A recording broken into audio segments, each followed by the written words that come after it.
You know, I've seen that 60 Minutes tape several times, and I always find it very difficult to speak after it. Jim Nelson asked me to come today to help celebrate our 30th anniversary and to talk to you about the founding of AVID.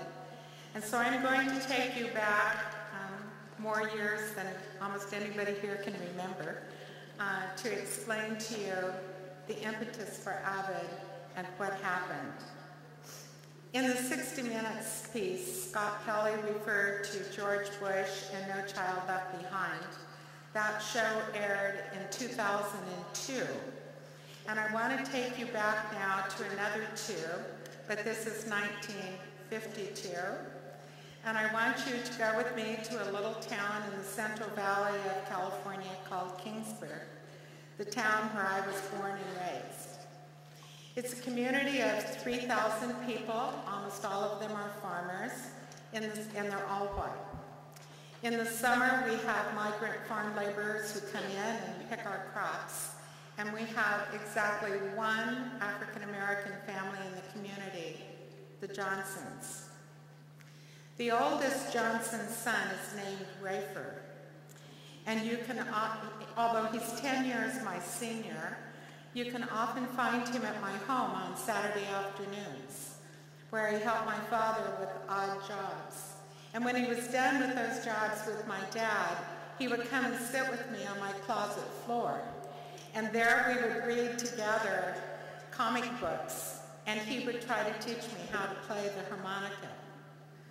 Later, he distinguished himself as the first African-American student body president of UCLA.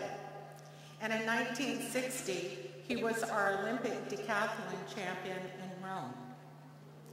But come back with me now to Kingsburg, my little, very modest home. And on the coffee table, you would find in 1952 a copy of Life magazine. And the cover of that magazine was a Norman Rockwell painting. And in that painting was an 8-year-old little girl by the name of Linda Brown. And she was trying to attend school in Topeka, Kansas. And she had to be led into that school by guards. I, too, was 8 years old. And Rafer Johnson attended our schools where he was a hero. I didn't understand why Linda Brown couldn't go to her school. Move with me now to the 1960s. I know many of you don't remember the 1960s, but surely you've read about them. You're with me now at the hotbed of the 60s because you're at the University of California at Berkeley and San Francisco State University, where I was a young college co-ed and earned degrees in English and journalism. You've read about, I'm sure, the war protests, the free speech movement, the sexual revolution, and you may have read about the Sheraton Palace sit-ins in San Francisco. You see, the Sheraton Palace Hotel would not rent rooms to blacks. As a journalism student, I was on the school newspaper, the wonderful Berkeley Barb. I think we have a picture of it. Show it to you. Isn't that nice? I wrote columns. Now, my father was a publisher of several Central Valley newspapers, and he always stood up for what he thought was right, and I felt that I had to do that too. And so I wrote columns against the Vietnam War demonstrations. I felt it was tearing down our democracy as we had known it. And I wrote against Mario Savio dancing nude in our pools at UC Berkeley. And I wrote against the hotels in San Francisco not renting rooms to African Americans. Some of those stands weren't very popular with the students, but I thought I was right, and I was willing to take whatever heat came to me in the way of letters to the editor. You wouldn't have called me a 60s firebrand, but I was imbued with the idealism of the time and believed with many others that we could make our world a better place in which to live. And so now I'd like you to move forward with me to 1978. And we're in San Diego City Schools. And I'm a 34-year-old teacher at Claremont High School. That high school is 2,400 in size, and we're an all-white, very academic school. And in 1978, we saw the first huge influx of entire families of Mexicans come across the border into San Diego and into Los Angeles because of the end of the Bracero Farm Worker Program. We also had many students in our school who had been relocated at Camp Pendleton, which was close to San Diego, at the end of the Vietnam War. And by 1980, a new high school was built called University City High School, and it was to serve the students of the employees of the fledgling new University of California at San Diego. It also took the most affluent half of our student body. We now had open classroom spaces, and in 1978, San Diego City Schools went under federal court order to integrate its schools. We had open classroom spaces, and bused into Claremont High were about 500 Hispanic and African American students from the southeast portion of the city. Students who were used to remedial curriculum. Many teachers left Claremont High. They either resigned or they fled to other schools. There was white flight. The whites who did stay in the community who had means sent their students to private schools. And within 1 year's time, Claremont High fell from 2,400 students to 1,300 students. 500 of those were from Southeast San Diego, and another 15% were the Laotians, Cambodians, Hmongs, and Vietnamese who were relocated from Camp Pendleton. Also in 1980, I know you heard the No Child Left Behind reference in the 60 Minutes video, and today we talk about Race to the Top. Well, the first of these big federal reports came out in 1980, and it was called A Nation at Risk. The bottom line to all of those reports is our schools are failing. So that was the atmosphere. I was English department chair at Claremont High School, and I had the opportunity to go to the new high school and do that too. But I'd been there a while, and I felt very, very dedicated to that school. And I thought, you know, we've got all of these students who are coming into our school, and the huge American democratic experiment is, can we educate all students of all backgrounds well? And we need to prove that. You see, we really had two choices at Claremont High. First, we could continue to give these new students remedial curriculum that they were used to having, and they would have gone nowhere. Or we could continue to offer the advanced curriculum that our school was used to teaching and somehow figure out a support structure for these students, and maybe they could go somewhere. And maybe that somewhere could be UCSD.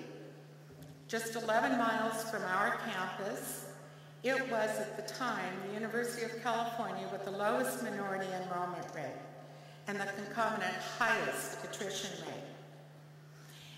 And so I went into the office of the high school principal and I told him what I wanted to do. This was spring of 1980. And he must have given me at least 100 reasons it wasn't going to work. But a couple weeks later, he called me back into his office and he said, Mary Catherine, I'm going to be leaving. I'm getting out while the getting's good. Do whatever you want. And so AVID, as you know it, was born. 32 really brave students from Southeast San Diego who knew nothing about our school, nothing about me as a teacher, nothing about a course called AVID, bussed in and promised they would make college a goal, although they had no idea what they were committing to. So were there barriers? I'd call that an understatement. Although I'd worked with the counselors at the school about the courses that these students would need, the counselors managed to not open any additional class sections of advanced level classes and populated them, of course, with the identified gifted students. So on Sunday, before school opened on Monday, I used my key to the main office, and I went in and I disenrolled enough GATE students, that's what it's called in California, gifted students, or gifted and talented GATE students, and I placed all the AVID students into the classes.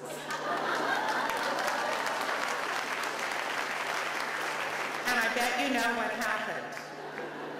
On Monday, when the GATE students did not get the classes that they thought they should have, and their parents found out a bunch more advanced class sections were opened.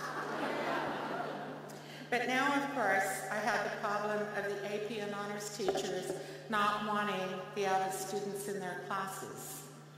And so they tried to find ways to get them out, like giving them entry exams on the spot for the kids. There's no way they could have been prepared to have taken any of those exams. And those teachers, some of them, not all of them, would send notes to my classroom that would say, this student no more belongs in our school, the teacher's school, right? No more belongs in our school than in my class. Take them out. I used every ploy I could. I sent college tutors into these AP classes to work with the teachers so that they didn't think they had extra workloads. I began site team meetings where we talked about writing and inquiry and collaboration and academic reading strategies that would work with the students who were new into their classes. And on my preparation period, I would go into their classes and I'd do many lessons using AVID strategies so that they could see we really can teach these students and we can teach them well. And when I was in the teacher's lounge and these teachers would trash talk the new students, I would take out a student essay and I'd read it aloud to them. And as I read, I would correct the grammar and the vocabulary. And at the end, I'd say, now, what do you think of that essay? They said, that's brilliant. I said, you know who wrote that? An AVID student. They just don't know English very well yet, but it doesn't mean they can't think the thoughts. The San Diego Unified School District was given millions of dollars for the federal integration program, and all of those dollars went to the Southeast schools, and they created a program called AGP, Achievement Goals Program. It was a script written for teachers from first thing in the morning to last thing in the afternoon, and every single subject was taught in the forms of the tests that the students would have to take to present to the court to prove that somehow we were offering equal education. And the district talked about how they had teacher-proofed the curriculum.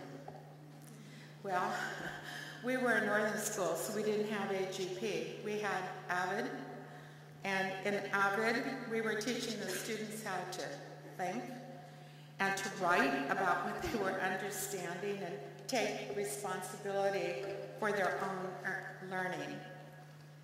And after a very long battle with the district office about allowing a course credit for AVID, we existed on a $7,000 Bank of America grant for tutors, which lasted for 3 years. It was a far cry from the millions that were being spent on AGP. And unwittingly, this became a very controversial issue at the district office.